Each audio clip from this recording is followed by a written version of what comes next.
بسم اللہ الرحمن الرحیم۔ السلام علیکم ورحمۃ اللہ وبرکاتہ۔ الحمد للہ حمدا کثیرا طیبا مبارکا فیہ، والصلاة والسلام علی سید المرسلین محمد وآلہ وصحبہ اجمعین، اما بعد۔ حاضرین و ناظرین، یہ درس قرآن نمبر 594 ہے، اور آج سورۃ الانعام کی 2 آیتوں کی تلاوت و تشریح کی جائے گی، آیت نمبر 109 اور 110۔ اعوذ باللہ من الشیطان الرجیم، بسم اللہ الرحمن الرحیم۔ وَأَقْسَمُوا بِاللَّهِ جَهْدَ أَيْمَانِهِمْ لَئِن جَاءَتْهُمْ آيَةٌ لَيُؤْمِنُنَّ بِهَا قل إنما الآيات عند الله وما يشعركم أنها إذا جاءت لا يؤمنون وَنُقَلِّبُ أَفْئِدَتَهُمْ وَأَبْصَارَهُمْ كَمَا لَمْ يُؤْمِنُوا بِهِ أَوَّلَ مَرَّةٍ وَنَذَرُهُمْ فِي طُغْيَانِهِمْ يَعْمَهُونَ۔ صدق اللہ العظیم۔ لفظی ترجمہ یوں ہے، وَأَقْسَمُوا، اور انہوں نے قسمیں کھائیں، باللہ اللہ کی، جہد ایمانہم، پختہ قسمیں، لئن جاءتہم، کہ اگر آ جائے ان کے پاس آیتن، مخصوص نشانی، لیؤمنن، تو وہ ضرور ایمان لائیں گے، بہا، اس پر۔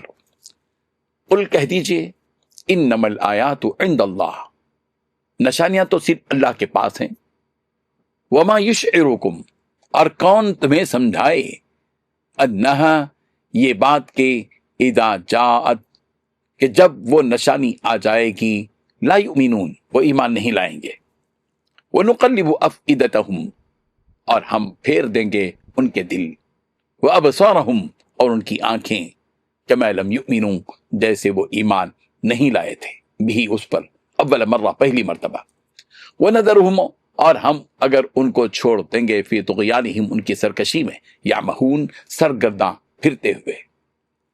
ترجمہ یوں ہے، اور یہ لوگ اللہ کی سخت قسمیں کھاتے ہیں کہ اگر ان کے پاس کوئی نشانی آئے تو اس پر ضرور ایمان لے آئیں۔ کہہ دو کہ نشانیاں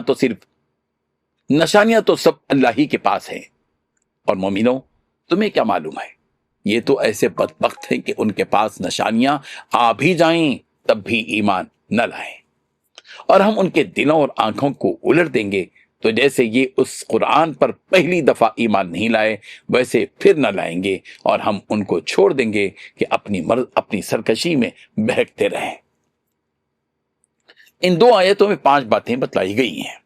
پہلی بات، ان لوگوں نے بڑی زوردار قسمیں کھائی ہیں کہ اگر ان کے پاس واقعی کوئی نشانی، یعنی ان کا مطلوبہ معجزہ آ گیا تو یہ یقیناً ضرور ایمان لے آئیں گے۔ دوسری بات، ان سے کہو کہ ساری نشانیاں اللہ کے قبضے میں ہیں۔ تیسری بات، مسلمانوں، تمہیں کیا پتا کہ اگر وہ معجزے آ بھی گئے تب بھی یہ ایمان نہیں لائیں گے۔ چوتھی بات، اس طرح یہ لوگ پہلی بار قرآن جیسے معجزے پر ایمان نہیں لاتے، ہم بھی ان کی ضد کی پاداش میں ان کے دلوں اور نگاہوں کا رخ پھیر دیتے ہیں۔ پانچویں بات، ان کو اس حالت میں چھوڑ دیتے ہیں کہ اپنی سرکشی میں بھٹکتے پھریں۔ حاضرین و ناظرین، مکے کے کافر اور مشرک زوردار قسمیں کھا کھا کر رسول رحمت صلی اللہ علیہ وسلم سے کہتے تھے کہ اگر ہمارے کہنے کے مطابق فرمائشی معجزہ ظاہر ہو جائے تو ہم ضرور ایمان لے آئیں گے۔ کافروں اور مشرکوں کی اس طرح کی قسموں کی وجہ سے مسلمانوں کو بھی یہ خیال ہوا کہ جن معجزات کی فرمائشیں کر رہے ہیں وہ معجزات اگر ظاہر ہو جاتے تو اچھا ہوتا، اس طرح تو یہ کافر اور مشرک ایمان لا لیں گے۔ لیکن حقیقت یہ ہے کہ اگر ان کی فرمائش اور خواہش کے مطابق معجزہ اتار بھی دیا جائے تو یہ ہرگز ایمان نہیں لائیں گے۔ ایمان نہ لانے کے لیے معجزات کی فرمائش ایک بہانے کے سوا کچھ نہیں ہے۔ ابن جریر رضی اللہ عنہ نے محمد بن کعب القرظی سے روایت کیا، وہ کہتے ہیں کہ ایک مرتبہ رسول رحمت صلی اللہ علیہ وسلم نے قریش سے دین اسلام کی دعوت سے متعلق گفتگو کی۔ ان مشرکین نے کہا کہ اے محمد، آپ ہمیں یہ بتاتے ہیں کہ موسیٰ کے پاس ایک عصا تھا جس کو وہ پتھر پر مارتے تھے، اور عیسیٰ مردوں کو زندہ کرتے تھے، اور صالح کے پاس اونٹنی تھی۔ آپ ہمارے لیے بھی ایسی نشانیاں لے آئیے تاکہ ہم بھی آپ کی تصدیق کریں۔ رسول اللہ صلی اللہ علیہ وسلم پوچھا، تم لوگ کون سی چیز چاہتے ہو کہ میں وہ چیز تمہارے پاس لے آؤں؟ تو مشرکین نے کہا کہ آپ ہمارے لیے صفاقی پہاڑی کو سونا بنا دیجئے۔ رسول رحمت صلی اللہ علیہ وسلم پوچھا، اگر میں وہ معجزہ بتلا دوں تو کیا تم میری تصدیق کرو گے؟ مشرکین نے کہا کہ ہاں۔ رسول رحمت صلی اللہ علیہ وسلم اللہ تعالیٰ سے اس معجزے کے لیے دعا کرنے کے لیے کھڑے ہوئے۔ اتنے میں حضرت جبرائیل علیہ السلام آ گئے اور آپ سے کہا کہ اگر آپ چاہیں تو صفا کی یہ پہاڑی سونا بن جائے، لیکن اس کے باوجود یہ مشرکین اگر آپ کی تصدیق نہیں کریں گے تو ہم ضرور انہیں عذاب دیں گے، اور اگر آپ چاہیں تو انہیں چھوڑ دیجئے یہاں تک کہ ان میں سے توبہ کرنے والا توبہ کر لے۔ رسول رحمت صلی اللہ علیہ وسلم نے فرمایا، میں انہیں چھوڑ دیتا ہوں یہاں تک کہ ان میں کا توبہ کرنے والا توبہ کر لے۔ اس وقت وَأَقْسَمُوا بِاللَّهِ جَهْدَ أَيْمَانِهِمْ سے یجہلون تک آیات نازل ہوئی، اور انہوں نے زوردار طریقے پر اللہ کی قسم کھائی کہ ہمارے کہنے کے مطابق فرمائشی معجزہ ظاہر ہو جائے تو ہم ایمان لے آئیں گے۔ اصل حقیقت یہ ہے کہ ان مشرکین نے معجزات کا مطالبہ محض سرکشی، نافرمانی، کفر اور مخالفت کی بنیاد پر کیا ہے۔ ہدایت حاصل کرنے کے لیے ان کی یہ فرمائشیں نہیں ہیں۔ اللہ تعالیٰ کا معاملہ تو یہ ہے کہ وہ ہر قسم کی نشانی اور معجزے کے ظاہر کرنے پر قادر ہے۔ وہ جتنے بھی معجزات ظاہر کرتا ہے ان کے مطالبے کی بنیاد پر نہیں بلکہ حکمت کی بنیاد پر ہوتا ہے۔ معجزات کا معاملہ کسی نبی کے اختیار میں نہیں ہوتا کہ وہ جو چاہے معجزہ ظاہر کرے، بلکہ معجزات تو صرف اللہ کی اجازت اور مرضی سے ظاہر ہوتے ہیں۔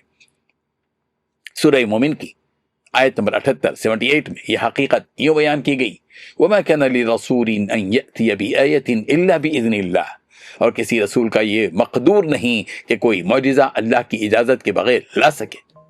اس کے بعد اللہ تعالیٰ یہ فرما رہے ہیں کہ قُلْ إِنَّمَا الْآيَاتُ عِندَ اللَّهِ وَمَا يُشْعِرُكُمْ أَنَّهَا إِذَا جَاءَتْ لَا يُؤْمِنُونَ، آپ فرما دیجئے کہ نشانیاں اللہ ہی کی طرف سے ہیں، اور تمہیں اس کی کیا خبر کہ جب وہ نشانی آ جائے گی تب بھی یہ لوگ ایمان نہیں لائیں گے۔ یعنی یہ فرض کرو کہ اگر وہ معجزات آ بھی جائیں جن کا یہ کافر و مشرک مطالبہ کر رہے ہیں تو یہ ایمان لانے والے نہیں ہیں۔ اللہ کے علم میں یہ بات ہے کہ ایمان لانے والے نہیں، صرف بحث و تکرار کرنے والے لوگ ہیں۔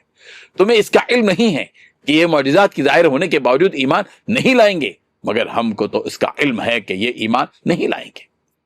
اس کے بعد یہ بات کہی جا رہی ہے کہ وَنُقَلِّبُ أَفْئِدَتَهُمْ وَأَبْصَارَهُمْ كَمَا لَمْ يُؤْمِنُوا بِهِ أَوَّلَ مَرَّةٍ، اور ہم ان کے دلوں کو اور ان کی نگاہوں کو پلٹ دیں گے، نہ وہ حق کے طالب ہوں گے اور نہ ہی حق پر نظر کریں گے۔ یعنی تم کو اس بات کا اندازہ نہیں ہے کہ ہم ان کے دلوں کو حق بات کو اور ایمان کو جاننے سے پلٹا دیں گے، اور ان کی نگاہوں کو بھی حق بات سے پلٹا دیں گے، اور ان کے اور حق کے درمیان آڑ کر دیں گے۔ اس طرح وہ حق اور ایمان کو جان ہی نہیں سکیں گے، جس طرح ہم نے حق اور ایمان کے درمیان آڑ کر دیا جب ان کے پاس قرآن مجید جیسے معجزے ظاہر ہوئے۔ قرآن مجید جیسی عاجز کر دینے والی کتاب کے نازل ہونے کے باوجود ان مشرکوں نے ایمان قبول نہیں کیا۔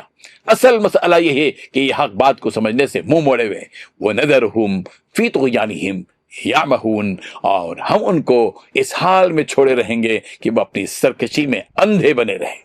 اللہ تبارک و تعالی ہم سب کو بصیرت عطا فرمائے، فراست عطا فرمائے، پروردگار کی حکمتوں کو سمجھنے والا بنا دے۔ آمین۔ وآخر دعوانا ان الحمد للہ رب العالمین۔ ڈیلی درس قرآن کو سبسکرائب کیجئے، اپنے تاثرات اور مشورے ارسال کیجئے، اور متعلقین کے گروپ بنا کر انہیں روزانہ درس قرآن بھیجیں اور اجر ثواب پائیں۔